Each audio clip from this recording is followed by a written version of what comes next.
Hola, buenos días. Uno cortito hoy, como siempre. Em, Me gustaría ir no solamente hablando por ejemplo, en estos momentos estoy hablando de los interinos, es porque han salido, porque es la época de hablar de los interinos hasta cierto punto, igual que hace un par de semanas era la época de hablar de las evaluaciones de secundaria y de ABAU, aunque volveremos a ellas en cuanto termine esta miniserie.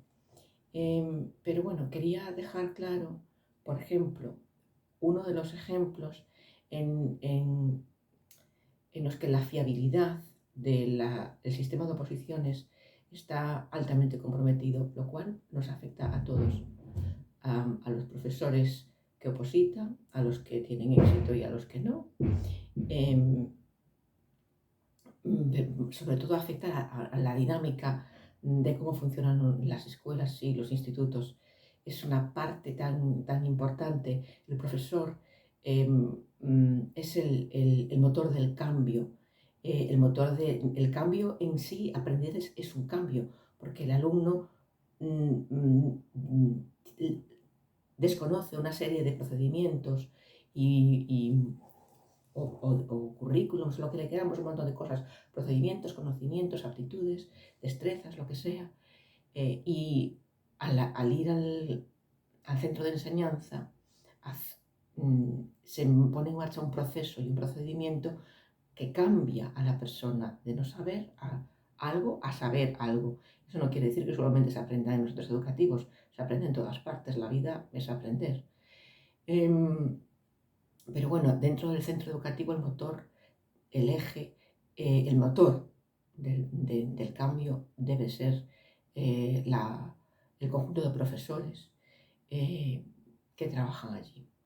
Entonces la inestabilidad provocada por el sistema de interinidades es un perjuicio, un agravio grave al sistema educativo, a los centros educativos, a los alumnos y a las familias.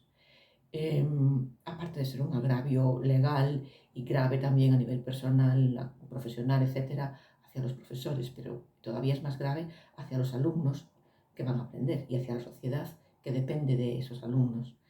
Em, mm, entonces, íbamos a hablar de la fiabilidad como un ejemplo muy concreto, que además raya en la legalidad. Entonces yo aquí prefiero no decir nombres.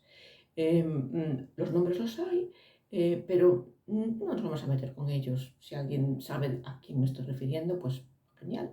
Si no, también. Porque esto es un ejemplo de algo que es el pan nuestro de cada día en el sistema de oposiciones. Que se supone, claro, porque, ¿y si no hacemos oposiciones, qué hacemos? Bueno, yo no digo que no se hagan oposiciones, simplemente digo que se revise el proceso para actualizar tanto los contenidos que se evalúan como los procedimientos, sobre todo teniendo en cuenta la fiabilidad, la validez y la viabilidad de dicho sistema, porque lo que nos importa es tener eh, unos buenos centros de enseñanza, ¿vale? Entonces, hace unos años me tocó trabajar como sustituta en una escuela de idiomas, en un pueblo o ciudad del cual no quiero acordarme, en un país o comunidad anónima del cual no quiero acordarme, con unas compañeras y compañeros de los que sí me quiero acordar y me acuerdo porque eran súper guays, pero tampoco los vamos a mencionar porque no vale la pena. Bueno, pues resulta que un día, como pasa en muchos centros educativos de nuestro país, em, de 5 profesoras y profesores, solamente había una persona que tuviera la plaza. Y aún por encima no era su plaza porque estaba allí con una conciliación familiar. Entonces, 4 eran interinos o sustitutos. ¿Es que alguien se puede creer que se puede manejar un centro educativo con personal que aparece y desaparece según unos contratos eventuales y que los mandan allí por una lista que es poco menos que abueleo?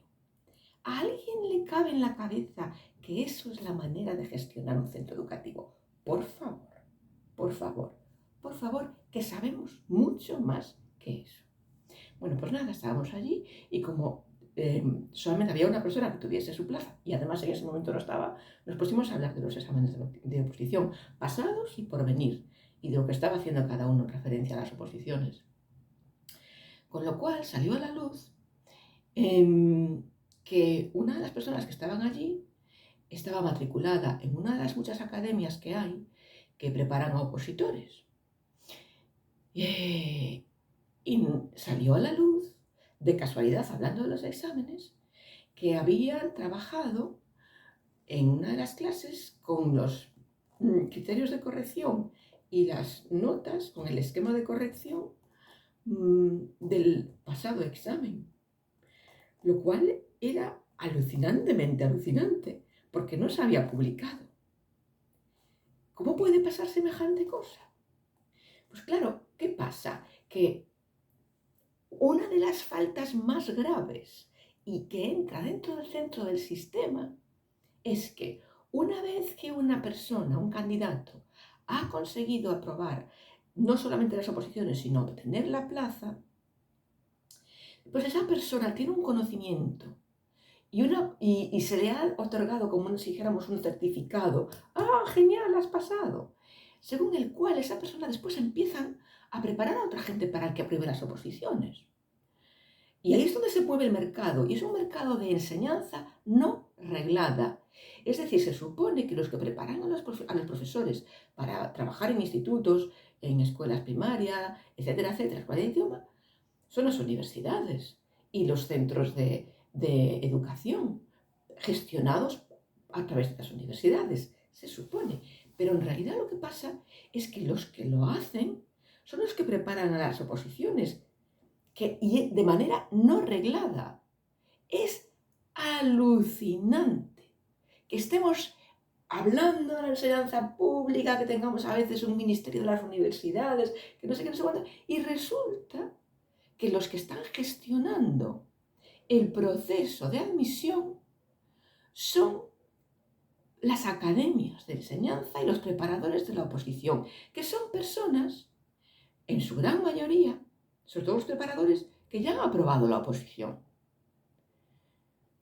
¿Cómo se puede entender esto?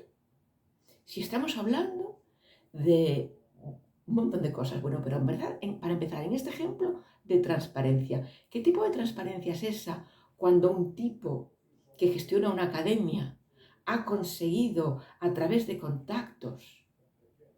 Porque claro, aquí vivimos en un mundo en el que hay los profesores con plaza y los profesores interinos o sustitutos. Son dos globos separados. ¿Cómo ha conseguido esa academia ese esquema de corrección? Pues lo ha conseguido a través de sus contactos, porque claro, ellos mismos son los que están dentro del sistema, o de alguna manera o de otra. Esto es un ejemplo. Es algo totalmente ilegal. Hoy en día, por fin, se publican a posteriori las notas de corrección de los exámenes y antes los criterios de evaluación.